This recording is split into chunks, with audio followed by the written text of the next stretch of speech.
কিভাবে এই ঢুকে যাবে, ভারতীয় সৈন্য চলে যাবে, মাত্র 5 মিনিট সময় লাগবে, 1 মিনিট সময় লাগবে। সাধ্য কত আছে তুমি ঢুকেই দেখো না। মুসলমানের রক্ত তোমার পিন্ডিল গরম করে দেবে ইনশাআল্লাহ। এটা ইন্ডিয়া না, এটা বাংলাদেশ। এটা মুসলিমদের রক্তের উপরে স্বাধীন হয়েছে, লাখো মানুষের রক্ত এই জমিনে লেগে আছে। তুমি বেঈমানি করে ঢুকবে অত সাহস নাই। আলে হাদিসরা রেডি আছে, তারা ক্ষমতার জন্য যাবে না, তবে দেশ রক্ষার জন্য মাঠে নামবে ইনশাআল্লাহ। এটা মনে রাখো তোমরা।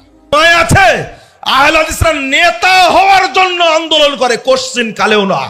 যখন বুঝতে পারবে ভারতের দালালরা বাংলাদেশটাকে ভারতের অঙ্গরাজ্য করার চেষ্টা করছে, তোমার পিন্ডিলি বুড়া করে দেবে ইনশাআল্লাহ। মনে রেখো, এ দেশে তোমার ঠাঁই হবে না।